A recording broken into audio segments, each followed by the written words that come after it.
8.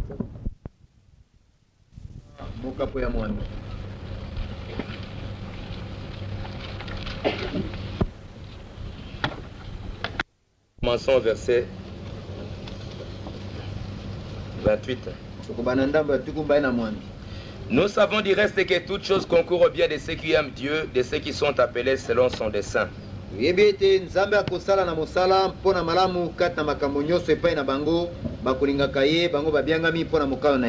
Car ceux qu'il a connus d'avance, il les a aussi prédestinés à être semblables à l'image de son Fils, afin que son Fils soit le premier-né de plusieurs frères.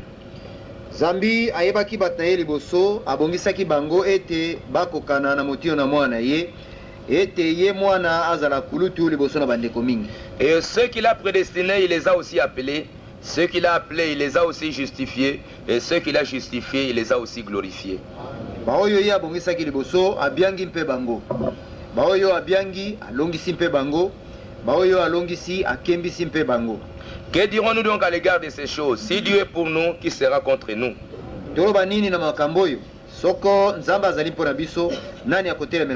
Lui qui n'a point épargné son propre fils, mais qui l'a livré pour nous tous, comment ne nous donnera-t-il pas aussi toutes choses avec lui? Yoyo aboisaki mwana yete. Kasi akabaki ye mpona biso nyonso. Ye akokabela biso biloko nyonso esika moko na yete. Qui accusera les élus de Dieu? C'est Dieu qui justifie. Nani akofunda bato nzambe aponi motote po nzambe ye molongisi. Qui le condamnera? Christ est mort, bien plus il est ressuscité. Il est à la droite de Dieu et il intercède pour nous. Nani akokweisa motote po Kristo Yesu oyo akufaki mpe asekwaki na bakufi na kufa oyo azali na loboko na mobali na nzambe. Qui nous séparera de l'amour de Christ? Serait-ce la tribulation ou l'angoisse, ou la persécution ou la faim, ou la nudité ou le péril, ou l'épée, selon qu'il est écrit? C'est à cause de toi qu'on nous met à mort tous les jours, qu'on nous regarde comme des brebis destinées à la boucherie. Nani akotangola biso na bolingo na Kristo? Boloji soko nkaka, soko minyoko, soko nzala, soko bolumbu, soko likamba, soko mopanga. Makomi malobiete mpona yo bazali koboma biso mokolo mobimba bazali kotanga biso lokola bampate na kobomama. Mais dans toutes ces choses nous sommes plus que vainqueurs par celui qui nous a aimés. Kasi kata makambo nyonso tokoleka kolonga na mpo na ye oyo alingaki biso. Car nous avons l'assurance que ni la mort ni la vie, ni les anges ni les dominations, ni les choses présentes ni les choses à venir, ni les puissances ni la hauteur, ni la profondeur, ni aucune créature ne pourra nous séparer de l'amour de Dieu manifesté en Jésus-Christ notre Seigneur. Nandimi solo ete ata kufa ata bomoi ata bange ata mikonzi ata makambo na ntango oyo ata makambo makoya nsima ata ndenge na nguya na mokili ata molai ata bojindo ata eloko mosusu nini ekoki kotangola biso te na bolingo na nzambe bozali kat na Kristo Yesu nkolo na biso. Prions Seigneur. Tobondela nkolo. Dieu notre Père céleste, Nzambe tata na biso na likolo, au nom de ton Fils Jésus-Christ, nous inclinons devant toi. Na kombo na mwana Yesu Kristo tokumbameli yo. Parce que nous avons appris et tu nous as dit que c'est toi qui es le pain de vie. Ambate toyokaki mpe yo lobeli biso ete yo nde ozali lipa na bomoi. Que tu es descendu du ciel afin de nous apporter la vie. Et que celui qui mangera de ces pains et qui boira de cette eau aura la vie éternelle. Seigneur notre Dieu, nous te demandons de nous accorder ces pains-là et cette eau-là.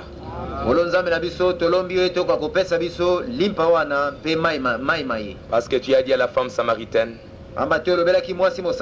l'eau que vous prenez, vous aurez encore soif.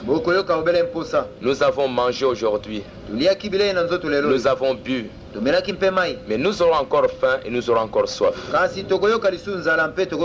Mais maintenant, Seigneur, donne-nous de ton pain.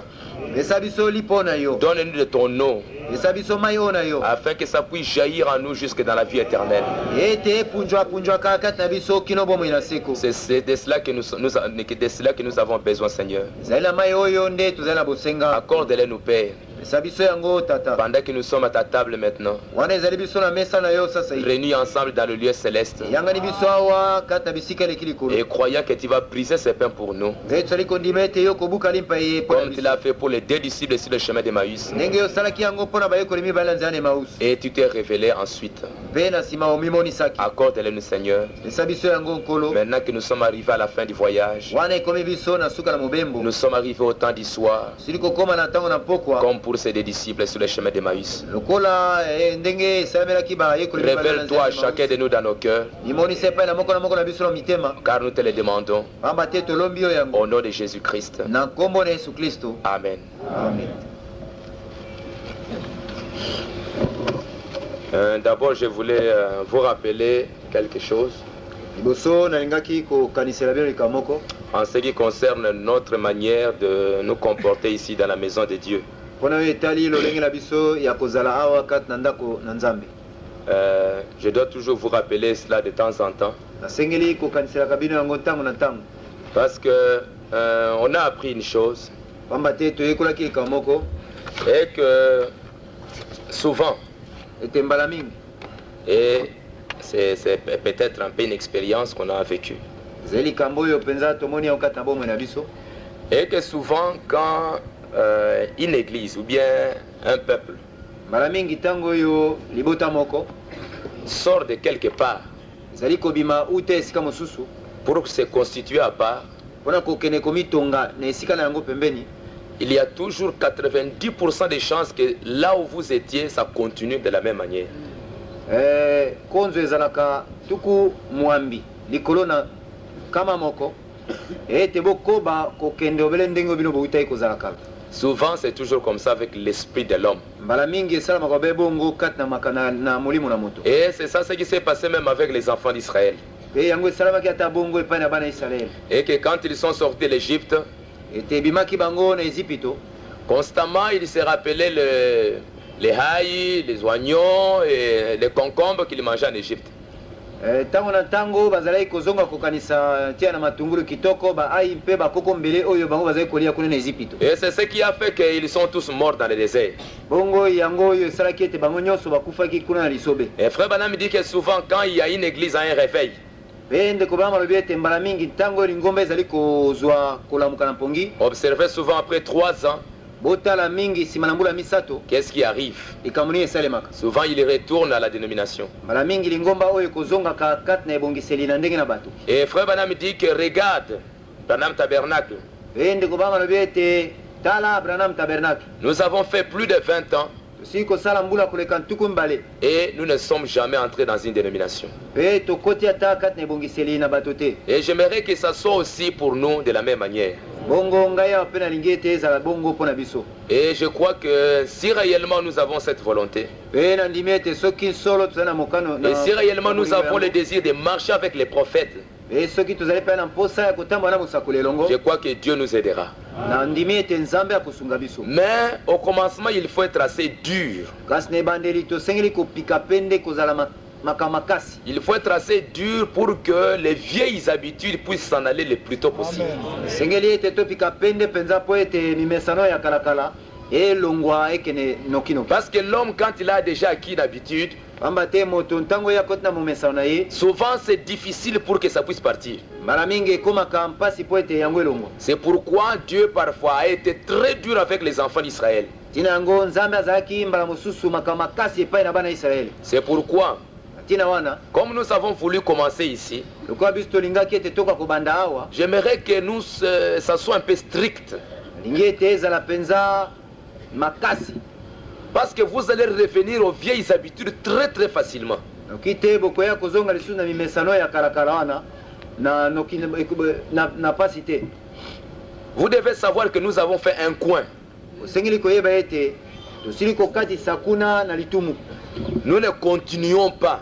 tozali totambolaka nzela semba te. Comme pour dire, nous avons été là-bas, maintenant nous continuons. Po toloba tala biso wana touta kuna sasa ipi tozokoba obekola na nzela moko. Non, on ne continue rien. Te tozokoba eloko moko te. On a fait un coin et on recommence quelque chose de nouveau. Tosili kobuka kuna na litumu mpe tobandi likambo oyo na sika. Parce que quand on fait un coin, on commence avec un mur juste au coin là. Pamba te tango oyo tozali kosala litumu wana tokobanda na etutu mosusu kaka wana na litumu wana. C'est pourquoi Na ntina yango demandons au Seigneur que les vieilles habitudes qu'on avait dans le temps puissent s'en aller. totuna nkolo ete tosenga nkolo ete mimesano oyo ya mabe ya kala tozali na yango ekwa kolongwa. Nous avions dit que nous venons ici dans la maison de Dieu pour prier le Seigneur. Tolobaki ete tozali koyaka awa na ndako na Nzambe mpona kobondela nkolo. Nous ne venons pas ici pour nous rencontrer les uns les autres. Tozali koyaka awa te mpona kokutana na biso na biso awa. Nous venons ici pour prier le Seigneur, Tozali koyaka mpona kobondela nkolo, parler à notre Dieu, kosolola na Nzambe na biso, et puis qu'il nous parle par sa parole. ete yaka koloba na biso, kosolola na biso kati Nous le na ye. glorifions, nous le louons, Tokosanjola ye, tokokumisa ye, et après nous quittons ici et nous rentrons chez nous. na nsima tokolongwa na biso awa tozongi na bandako. Nous avons pris tout notre temps depuis le matin. Tozalaki na ntango na biso nyonso banda ntongo, Nous avons travaillé, nous avons fait n'importe quoi. tosalaki misala, tosalaki makambo na biso kilikili. Mais nous voulons offrir ces quelques, peut-être 2 heures, Bongo tolingi kopesa kokabela na Nzambe, kokaba ngonga mibale oyo nakanisi. juste pour prier Dieu et le louer et être un peu avec lui. Po toka kobondela Nzambe, kokumisa ye pe kozala elongo na ye. Et nous avons dit que quand le frère Banam dit, Pe tolobaki boye te ntango ndeko banga za koloba boye. frère Banam dit, Ntango ndeko banga lobi boye. quand nous venons ici, Ezali biso koya awa. nous venons ici, vous vous asseyez Tozali calmement, tokoya awa bokovanda na kati na kimia, vous commencez à lire votre Bible, bandi kotanga Biblia na yo, tu commences à prier, bandi kobondela, tu ne parles pas à haute voix pour ne pas déranger les autres, okoloba na mongongo likolo te mpona kotungisa baninga te. tu pries, tu adores le Seigneur. Obondeli, okumbameli nkolo. Je ne sais pas si vous, parfois, vous manquez des choses à dire à Dieu. Nayebi te soki bozanka maloba ya kolobela Nzambe. Mais moi, j'en ai toujours beaucoup. Kasi epa na ngai elondami kolondama. Si peut-être pour toi, tu as vu que tu n'as rien, mais prie aussi pour ton frère qui est malade, pour le frère qui est je ne sais pas où. Ntango mosusu omoni ete na ntia na yo moko ozala makambo ya koloba te, kasi bondela ata mpo na moningano ya Nzambe. Na bokono moningano mosusu aza soki wapi. Prie pour ton église. Bondela mpo na losambo na yo. Et prie, il y a beaucoup de choses à parler. Bondela makambo mazali mingi mpo na koloba. Et pendant ce temps-là, Pe kati na ntango wana, il y a la musique douce qui est en train de chanter. mindule oyo ekobetaka na mongongo na se penza ezali kobeta. Et j'avais dit que auparavant, Pe nalobaki ete liboso, comme on apprenait de nouvelles chansons, lokola tozali koyekola banzembo na sika, on pouvait commencer à apprendre les chansons à 8 heures tokali kobanda koyekola banzembo na ngonga ya mwambi na ntongo, jusqu'à 8h15, c'est terminé. ino na 8h na mwa ndambo wana miniti 15 ekoki. Ce n'est pas que le culte a déjà commencé. Yango eli koloba te ete losambo esi kobanda. Là, c'était simplement pour apprendre les chansons. Wana ezalaki obe mpona koyekola banzembo. Et maintenant, comme on a déjà appris toutes les chansons et c'est terminé, Pe sika awa lokola tosi koyekola banzembo nyonso esili, à partir de 8h kobanda na ngonga ya mwambi wana ya ntongo, jusqu'à 8h30, ino ngonga ya mwambi na ndambo, nous ne sommes là que pour la méditation. tozali wana obele kati na kobanza tina na liloba. Je crois que vous me comprenez, mes frères. Banzi bososo ninga bandeko. Ce n'est plus le temps pour commencer à chanter à partir de 8h, bien n'importe quelle heure. Ezali susu ngonga ya kobanda koyemba te na ntango wana to kosalika Parce mosusu. que toutes les chansons, vous les connaissez. Amba te banzembo nyonso bosi koyeba yango, Et là, c'est terminé. pe wana esili. Ainsi, à partir de 8h jusqu'à 8h30, Boye uta ngonga ya mwambi kino ngonga ya mwambi na ndambo, et il y a la musique douce ntango yango miziki ya kimia za kobeta pour amener un peu l'inspiration. mpona koyeisa mpema na Nzambe kati na losambo. Et pendant ce temps, vous êtes déjà aussi dans l'esprit. Pe kati na ntango yango bino bosi kokota kati na molimo, Vous êtes en train de méditer et de parler à Dieu. ozali kokanisa mpe kosolola na Nzambe. Et c'est à 8h30 que nous commençons notre culte. Bongo na ngonga ya mwambi na ndambo nde tozali kobanda losambo na biso, Et nous continuons jusqu'à ce que nous terminons. pe tozali kokoba kino ekosisa biso. Et quand nous terminons notre culte, Boye ekosisa biso losambo na biso, je ne sais pas quelle heure, là quand nous terminons, nayebi te soki tosisa kosilisa ntango nini kasi kaka ntango biso kosilisa vous sortez tranquillement. obimi kati na kimia. Ne pensez pas que juste quand on termine là, c'est fini, vous commencez à vous parler les uns les autres. obanza te te ntango esili wana esili bobandika masolo na bino. Frère Banam dit non. ndeko bamalobi ata moke te. Allez parler là-bas à l'extérieur. alobi bobima kuna mosika libanda bokende osolola kuna. Soyez des chrétiens, mes frères. alobi bozala bakristo bandeko na ngai. Parce que si vous avez appris à obéir l'ordre de l'église, le Saint-Esprit sera toujours avec vous. bamba te soki bosili koyekola kotosa alima kata losambo molimo santo akoumela elongo na bino. Parce que la Bible dit que Dieu n'est pas un Dieu de désordre, mais il est un Dieu d'ordre. bamba te bible elobi ete nzambe azali nzambe ona kilikili te kasi azali nzambe ona alima. Dans la plus grande bataille jamais livrée, frère Branham dit que Dieu habite au milieu de l'armée céleste. kati na lite ya nkombo etumba monene oyo esili kobundama ndeko bama lobi boye ete nzambe azali kobika kuna kati na lipinga oyo nalola. Parce que la lune, le soleil, les étoiles, toute l'armée céleste sait réellement à quelle heure je sors, à quelle heure je vais me coucher. pamba te sanza moi mioto pe lipinga oyo nyonso nalola moko na moko eyebi na ntango nini yo ngai na kobima pe na ntango nini na okende kola mpongi. Vous ne voyez pas qu'il y a des désordres. bokomona kilikili kuna likolo te. Parce que le jour où il y aura des désordres dans les cieux, ça va aussi être amené ici sur la terre. pamba te mokolo oyo kilikili okota kuna kati na lipinga nalola kilikili oyo pe koya okweya. Et Dieu veut que dans son église, il y ait réellement de l'ordre. boye nzambe alingi ete kati na losambo na ye alima eko apenza kozala. Parce que regardez même dans toute la Bible, pamba te botala ta kati na bible ya mobimba chaque fois mbala nyonso qu'on a désobéi à l'ordre, Dieu s'était fâché ou bien quelque chose comme ça. mbala nyonso oyo bazangaki kotosa alima nzambe asepelaki te mpe atombokaki to makambo ya ndenge wana. Le premier péché, c'était le désordre. lisumu na yambo ezalaki mobulu kilikili. C'est que Lucifer n'avait pas voulu respecter l'ordre.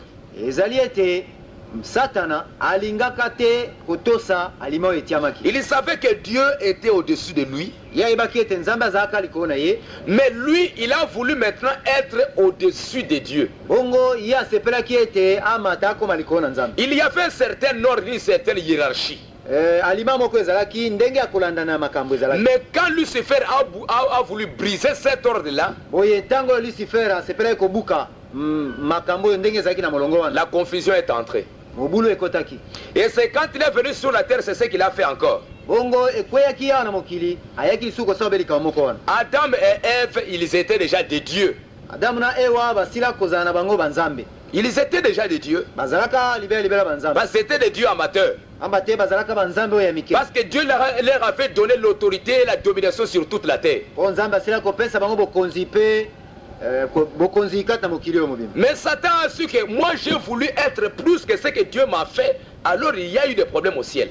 boye satan amonaki ete ngai nalingai kozala koleka oyo nzambe atiaki ngai bongo mobulu ebimai na lola. Il vient sur la terre, il dit à Adam, bongo ayaki à na Ève, mokili kolobela ewa que si vous mangez ceci, vous serez comme des dieux. ete soko bino bole eloko songolo bokomata bokoma lokola banzambe. Donc vous allez quitter l'endroit où vous êtes pour être un peu plus. boye bokolongwana esika bozali ya mwa nse bokomata bokoma mwa likolo.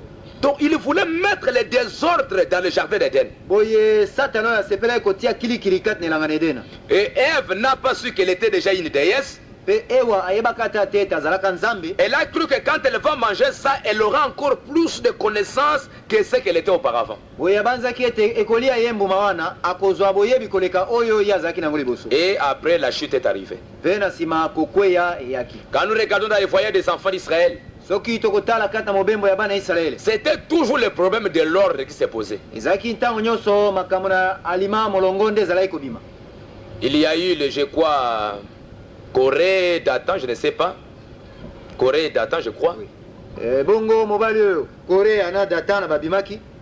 Ils ont dit, mais pourquoi seulement toi, Moïse? batelemi koloba na mose mpo na nini bobele yo mose kaka yo kaka ntango nyonso yo. Pourquoi seulement toi? mpo na nini kaka yo kaka yo. Est-ce que nous tous ne sommes pas des saints? biso bayebanso tozali nde basantu te. Et à cause de cela, parce que Dieu avait mis un certain ordre. boye natia na yango pamba te nzambe asila kotia makambo na molongo na ndenge na ye. Il savait que Moïse c'était lui qui était le prophète de Dieu pour ce temps-là. bayebaki ete ezalaki mose nde azalaki mosako na nzambe mpo na eleko yango. Et c'est lui que Dieu avait confirmé par la colonne de feu. mpe ye nde nzambe asilaki kotatola na likonzi na moto. Comme aujourd'hui Dieu nous a envoyé un prophète. lokola lelo nzambe atindeli biso mosako. Et c'est lui que Dieu a confirmé par la colonne de feu. mpe ye nde nzambe asili kotatola na likonzi na moto. Il n'y en aura pas un autre qui sera confirmé par la même colonne de feu. mosusu akozala te ya kotatolama na likonzi moko na moto oyo. Amen. Mais Corée, non, nous voulons pas aussi être. kasi korea na abiramu na mobali oyo mosusu balobi te biso mpe lokola tolingi obele kozala. Et ça amène un désordre. boye ekotisaki mobulu. C'est pourquoi frère Banam dit na bongo ndeko Branham alobi et que quand déjà il y a de l'ordre dans la maison de Dieu, ete ntango oyo makambo asili kotiama na molongo kati na quand vous Nzambe, commencez déjà avec de l'ordre, ntango bino bosili kobanda quand na vous molongo, commencez les cultes dans l'ordre, ntango boza kobanda losambo kati na alima, l'Esprit de Dieu commence déjà à travailler dans votre assemblée. molimo na Nzambe azali kobanda kosala mosala kati na Parce que losambo. même si le prédicateur vient avec n'importe quelle onction, pamba te ata soki moteya koya na kopakolama ya molimo ya ndenge, même avec une grande onction, ata soki ezali kopakolama ya molimo ya monene, si déjà dans l'église il y a une mauvaise atmosphère, boye soki kati na losambo makambo eza malamu te, il n'y aura pas de bénédiction dans l'assemblée. mapamboli ekozala kati na losambo te. Au contraire, l'Esprit de Dieu dans le prédicateur sera attristé kutu molimo na Nzambe kati na moteyi ekoyoka mawa, et il ne saura pas bien faire son travail. mpe akoyeba kosala mosala na ye malamu te. Mais aussi déjà dans l'église il y a une grande onction. zokande soki kati na losambo molimo mafuta esili kotonda meke, Et que même si le prédicateur venait avec une petite onction, boye ata soki moteya ye na mwa kopakola moke pamba ya mafuta, votre chaleur là, moto oyo ezali kouta epai na bino, le feu qui est en vous, moto ezali kopela kati na bino, va venir sur le prédicateur yango ekoya likolo na moteyi, et il va commencer à parler des choses mpe ye akobanda kobimisa makambo que peut-être lui-même n'avait pas préparées. oyo toloba ata ye abongisaki ate. Pourquoi? C'est parce que l'onction qui était en vous mpo na nini? Pamba te molimo ezali kati na et bino, l'onction qui était dans le prédicateur, mpe na oyo ezalaki kati na ye moteyi, il y avait un bon esprit bongo molimo moko malamu et ezalaki, cela a amené Dieu à travailler parmi vous. nde likambo oyo esali ete Nzambe akoya kosala mosala kati na C'est bino. pourquoi essayez de respecter la maison de Dieu na ntina wana bomeka kopesa limemia kati na ndako Nzambe, et respecter et honorer la maison de Dieu. bopesa limemia mpe bokumisa ndako Nzambe. Venez pour chanter, pour glorifier Dieu avec joie oya mpona koyemba, mpona kokembisa Nzambe kati na esengo, et pour écouter la parole de Dieu. mpe mpona koyoka eloba na Nzambe. Et puis quand vous avez terminé, vous rentrez à la maison avec joie, na nsima esilisi bino bokozonga na ndako kati na esengo, dans l'espoir de nous revoir un autre jour. kati na elikela kokutana lisumuko mosusu. Je crois que vous comprenez mes frères. na banzi boza kososa Vraiment, essayez de respecter cet ordre et Dieu va vous bénir. mpenza bomeka kotosa alima oyo Nzambe akopambola bino. Priez calmement, vous venez. bobondelaka na kimia eza bino koya, Et je vous ai dit que essayez un peu d'abandonner les vieilles habitudes. mpe nalobelaki bino ete bomeka kotika mimesano oyo ya mabe ya kalakala, Et que ici, cet endroit, mpe awa esika oyo la Bible dit que c'est ici que sort la loi.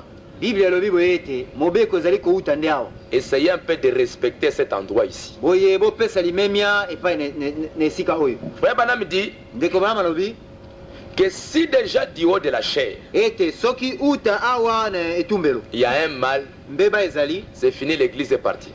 ebebi na yango losambo ebebi, L'église est finie. losambo esuki wana. Mais il y avait, frère Banam parle d'une histoire. kasi ndeko Branham aza koloba tia na lisolo moko boye. Quand il y avait l'inondation à Jeffersonville, ntango oyo mpela monene ezindisaki mabele ya Jeffersonville kuna, c'est pas en 1917, nayebi te ezali so na mobu 17. il y avait une grande inondation. mpela monene ezalaki kuna. Alors qu'est-ce qui était arrivé? boye likambo nini esalemaki? Je ne sais pas si c'était en 1917 bien, mais je crois que c'était après déjà que le tabernacle a déjà été bâti, je crois. En 37. Ah oui, en 37, oui. C'était en 37. ezalaki na mobu 37. Parce qu'à ce moment-là, le tabernacle était déjà là. oyo ete na ntango wana asilaki kotonga losambo na ye wana. Et il y avait une grande inondation. mpe mpela monene ezindisaki mboka kuna, Et même le tabernacle aussi était dans l'inondation. mpe ata losambo, ndako ya losambo na bango ezindaki na mai. Et qu'est-ce qui était arrivé? bongo nini esalemaki?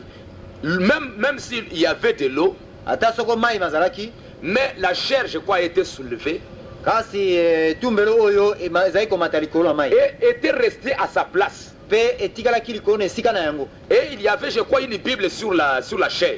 Pe na banzi Biblia moke zaki ona likolo na esika na koteya. Et tout était resté correct. Pe makama sona matikala ki obena molongo. Mais parmi les croyants dans l'auditoire, Kasi kuna kati esika bato bavandaka. il y avait les bancs qui étaient tombés pêle-mêle et ainsi de suite. Bakiti ekweya ki sanga sanga sepe bongo na bongo.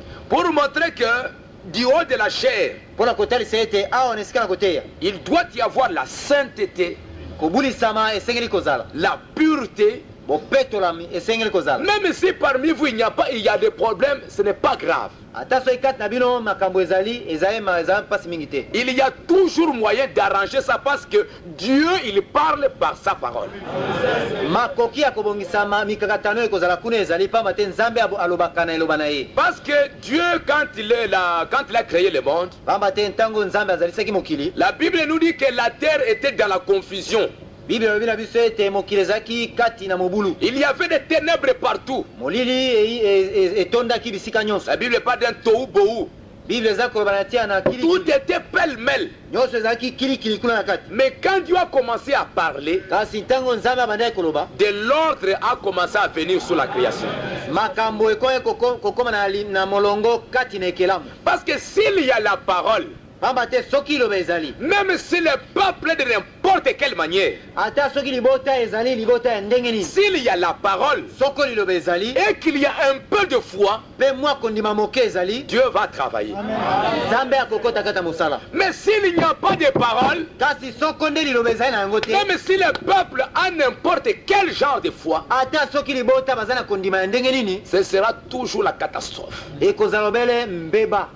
C'est pourquoi Na ntina wana Paul, Paulo comme frère Banam, lokola ndeko Branham mpe il demandait souvent aux saints de prier pour lui. azali kosenga mingi babulami ete babondelaka mpona ye. Pour que le prédicateur ne fasse pas de compromis avec la parole. Po ete moteyi akoka kobebisa eloba na liloba te. Parce que la parole, même si elle te blesse aujourd'hui, Pamba te liloba ata soki ezokisi yo mpota lelo oyo, demain elle va te guérir.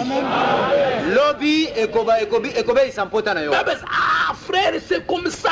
Même si c'est difficile, mais demain tu vas croire que c'est la vérité. Pamba te soki olobi ndeko ata soki eyeli yo ndongo lobi yo kondimaka solo. Même tu dis non, je ne viendrai plus là-bas. Si tu es un enfant de Dieu, tu vas revenir. Ata soki olobi ete ikuna losamo na bango nakende su te soki ozali mwana Nzambe okozonga wana.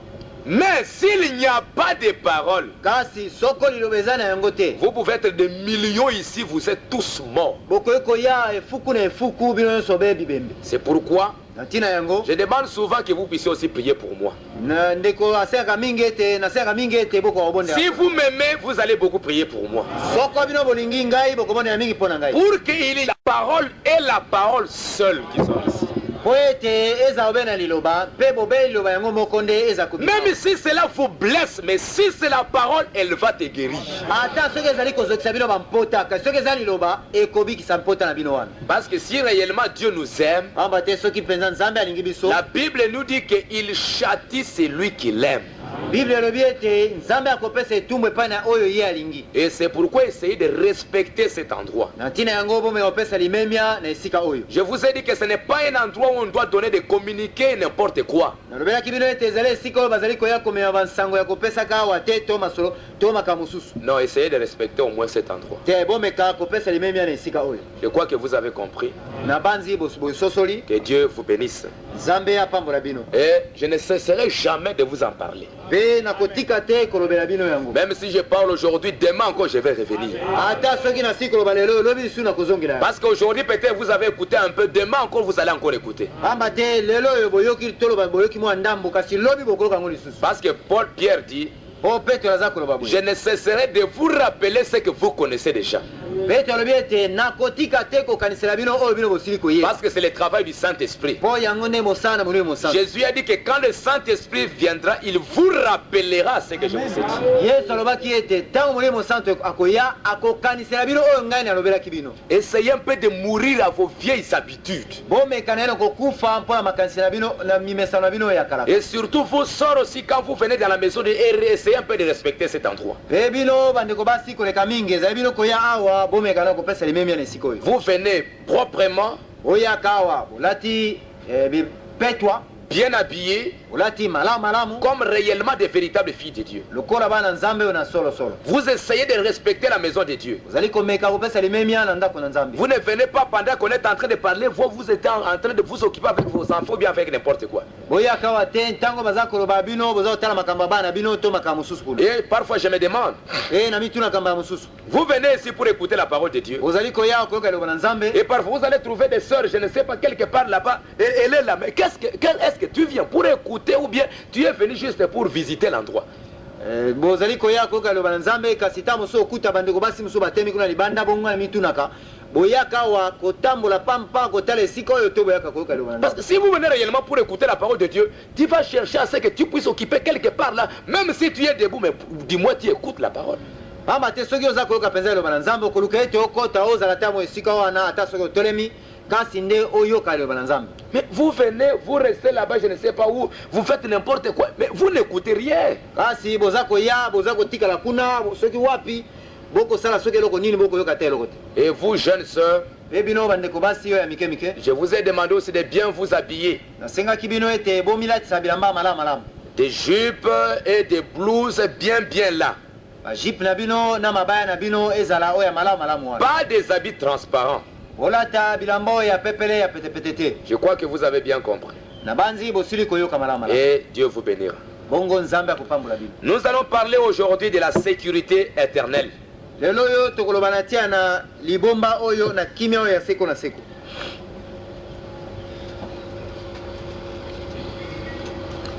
Et j'aimerais demander aussi pe nalingi kotuna lisusu s'il y a quelque chose qui doit être fait. soko likambo moko ezali oyo esengeli kosalema. J'apprécierais beaucoup si vous venez m'en parler d'abord, nakosepela mingi ete oya kolobela ngai yango liboso. avant que vous puissiez faire n'importe quoi. liboso na bino kosala ezala likambo nini. Je parle ici dans l'église, nakoloba na tia na losambo awa na kati na losambo awa. pour qu'au moins, si quelque chose s'est fait, je suis au courant de ce qui se passe, ou bien je donne l'autorisation pour que ça soit fait. oyo ete soki likambo eza kosalema nayebaka likambo nini to napesa ndingisa ete likambo yango esalema. Parce que tu vas faire quelque chose, peut-être d'autres vont penser que non, c'est le pasteur qui lui a dit, or c'est toi-même qui l'a fait. po ntango okoya kosala likambo awa bakobanza ete mokengeli moto atindi ye nzoka yo moko moto osali yango. Nous allons parler de la sécurité éternelle. tokoloba na tia na kobombama ya seko na seko. Parce que ça fait suite à la prédestination. pamba te yango nde ezali kolandana na koponama liboso. La sécurité éternelle. kobombama oyo ya seko na seko. Dans question-réponse, kati na mituna mpe biyano. la sécurité éternelle, c'est une doctrine très importante pour l'Église. kobombama oyo ya seko na seko yango ezali lakisi moko na motu ya mingi mpo na losambo.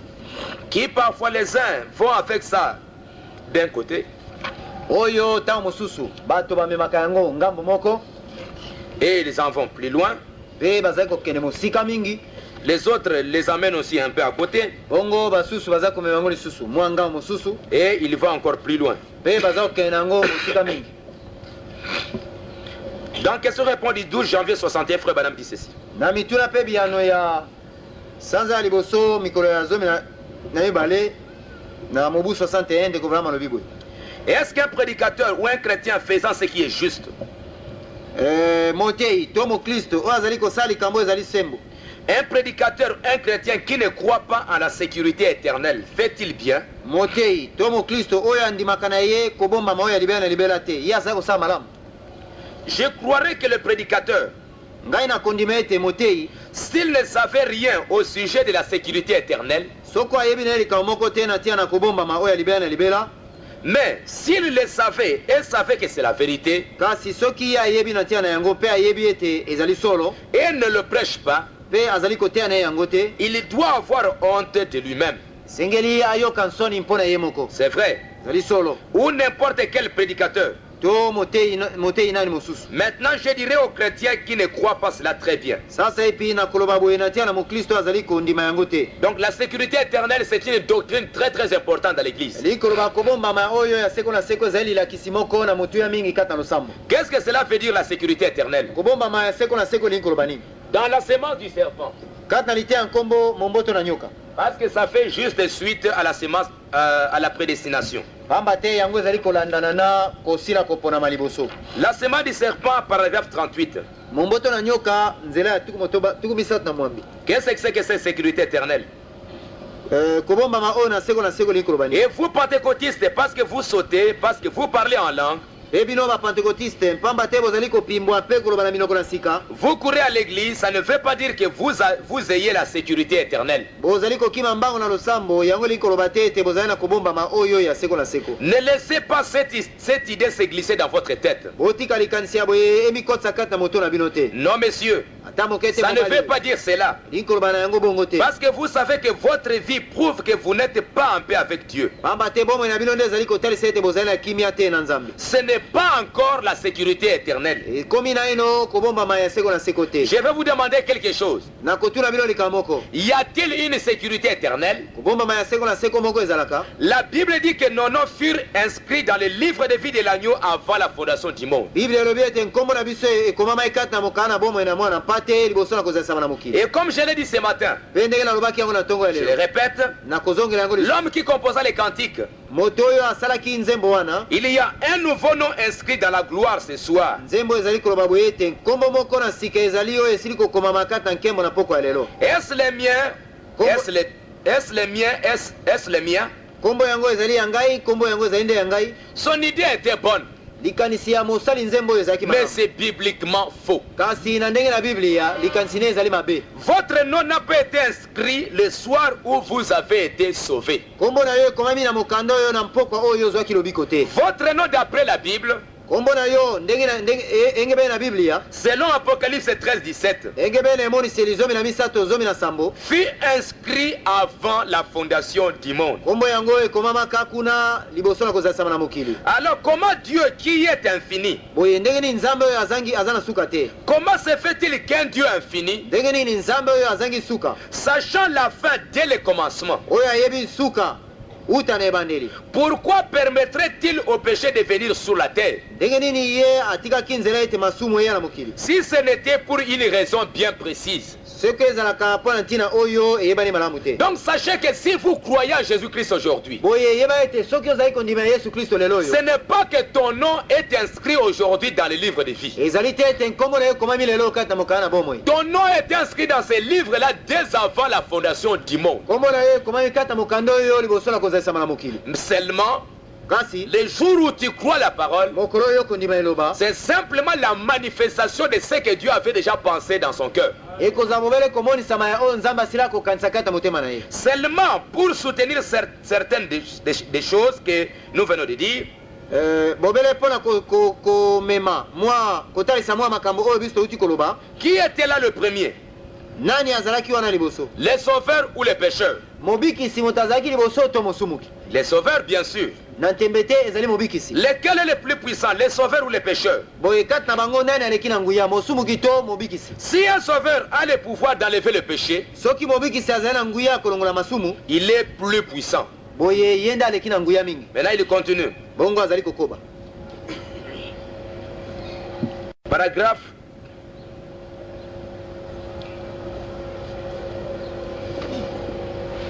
42. Nzela tuku. Alors, dès le début, pourquoi a-t-il permis les péchés? Boye uta na ebandeli po nini ya apesaki ndingisa na masumu? C'est pour montrer qu'il était un sauveur. Wana kotalisa ete azalaki mobikisi. Lequel est le plus puissant? Celui qui guérit la maladie. Nani aleki na nguya?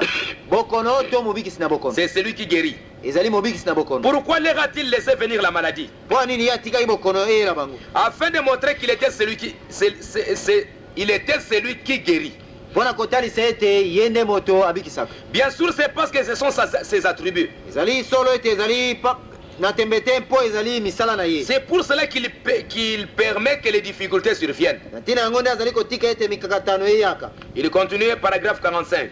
Azali kokoba na nzela ya tuku mine na mitano. Je vais vous demander dans Job 38, Na kotuna bino mokana na Yobo tuku misatu na mwambi. lorsqu'il est dit, où étais-tu quand j'ai fondé la terre? Tango yo motuna etunami ete yo ozalaki wapi ezalaki ngai kozalisa mokili. Alors que les étoiles du matin éclataient en chant d'allégresse. Tango yango mioto na ntongo ezalaki kosepela na nzembo na esengo. Qui était ce fils de Dieu qui a éclaté en chant d'allégresse? Batuni motuna bana nzambe oyo bazalaki kosepela na banzembo na esengo bazalaki banani? Jésus leur a dit, Yesu alobaki na bango, j'avais de la joie avec vous avant avant la fondation du monde. ete nazalaka kati na esengo elongo na bino liboso na kozalisama na mokili. Nous ne sommes pas des créatures du temps. Biso tozali bikelamu oyo ya kati na ntango te. Nous sommes des créatures d'éternité. Tozali bikelamu oyo ya seko na seko. Amen.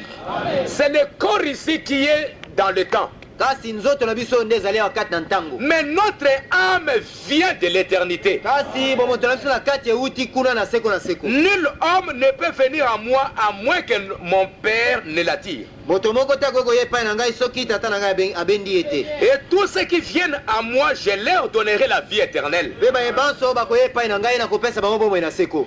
Je les ressusciterai à la fin des temps. Nakosekisa bango na suka na ekeke. Personne ne peut les ravir de la main de mon Père. Moko te akoki kobotola bango na loboko na tata na ngai. Et il me les a donnés. Mpe tata na ngai asili kopesa ngai bango. Donc si tu es déjà dans la main de Dieu, boye soki osili kozala kati na loboko na Nzambe, il n'y a personne d'autre qui peut te ravir dans cette main de Dieu. moto mosusu te akoki koya kobotola yo ete olongo na loboko na Nzambe. Comment pourriez-vous vous perdre? Bongo yoko akomibungisa ndenge nini? Vous voyez combien vous avez peur? Omoni ndenge nini bozali kobanga-banga. Vous vous enfouillez ici. Oza kokima-kimawa. Et c'est l'une des meilleures preuves au monde que vous n'êtes nulle part encore. Pe ezali ndanga moko kitoko mingi kati na mokili kotalisa ete bokomi nano te esika moko. Donc cette sécurité éternelle, likoloba kobombama oyo ya seko na seko. ça veut dire que si Dieu a déjà écrit ton nom dans le livre des vies, likoloba ete soki Nzambe asila kokoma nkombo na yo kati na mokana na bomoi, et comme nous allons le voir, pe ndenge tokomona yango précisément dans le livre des vies de l'agneau, penza mingi koleka kati na mokanda na bomoi ya mwana mpate. me dit, donc pourquoi ne sont pas une dénomination? Il dit, à quel moment le sang du Fils de Dieu fut-il répandu? La Bible dit que son sang fut répandu avant la fondation du monde. Combien savent que la Bible dit cela? Que le sang de Christ fut répandu avant la fondation du monde. Lorsque ce sang fut répandu, le nom de chaque membre du corps fut inscrit avec ce sang.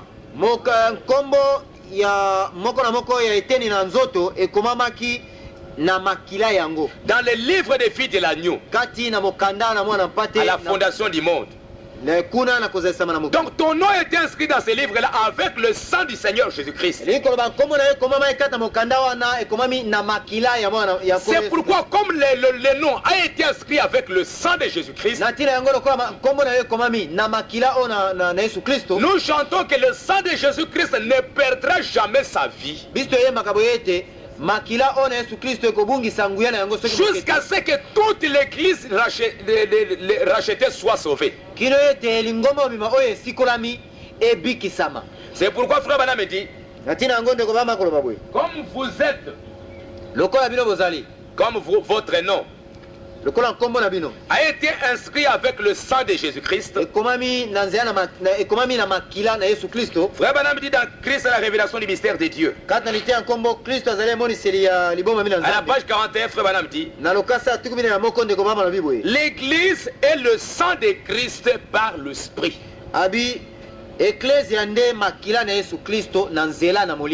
L'église est le sang de Jésus-Christ par l'esprit. Parce que quand votre nom était inscrit, ce n'était pas avec le sang chimique. C'était dans l'esprit de Dieu que ton nom a été inscrit. Donc depuis le commencement, tu étais le sang de Jésus-Christ. Et aujourd'hui, tu es le sang de Jésus-Christ. Spirituellement. Donc si réellement ton nom a été inscrit dans ce livre-là, vous ne pouvez plus avoir peur qu'un jour, c'est Jésus-Christ qui avait inscrit ton nom avec son sang, puisse encore te perdre. Tu ne peux pas te perdre parce que ton nom a été inscrit avec le sang du Seigneur Jésus-Christ. Amen. Tu ne peux pas te perdre. Et c'est ce que Frère Branham continue à dire là-bas. Et frère Branham me dit, comment puis-je être malade lorsque je suis en parfaite santé? Lorsque vous êtes sauvé, vous êtes sous le sang et vos péchés ne vous sont pas comptés.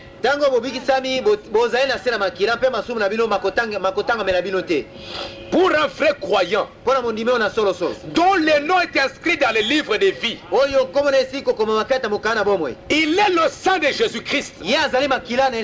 Donc lui, ses péchés ne lui sont pas comptés. Ce ne sont pas des péchés volontaires. Parce que la Bible dit, un homme né de Dieu ne pêche pas. Or, frère Branham dit que le péché c'est l'incrédulité. Le péché, c'est l'incrédulité. Or, si ce croyant-là, il est véritablement un enfant de Dieu, dans son âme, cette âme est déjà une partie de Dieu. Cette âme est une partie de la parole. Frère Branham dit qu'il y a la semence foi dans son cœur. Donc cet homme-là ne peut pas pécher. Ça veut dire qu'il ne peut pas être incrédule vis-à-vis de la parole de Dieu. Je crois que vous comprenez. Le péché c'est l'incrédulité. Frère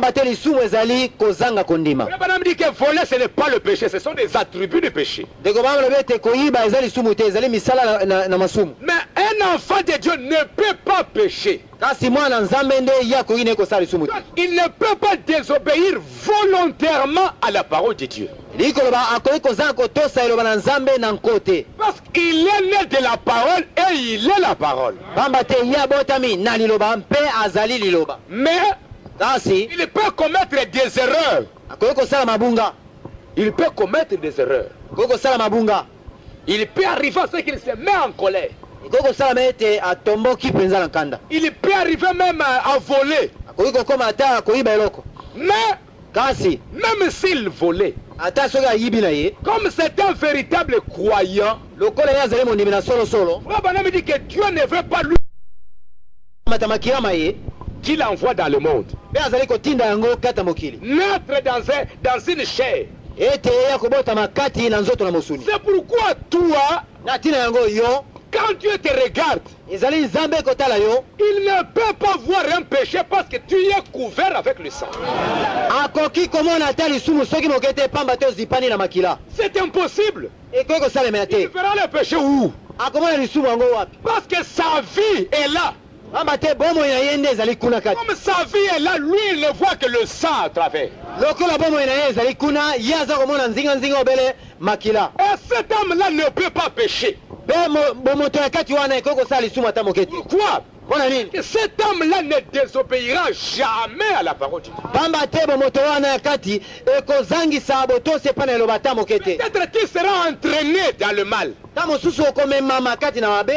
Entraîné par quelqu'un. Ton âme là, mais pourquoi j'ai fait ça? Est-ce que vraiment c'est juste? Vraiment c'est correct? Même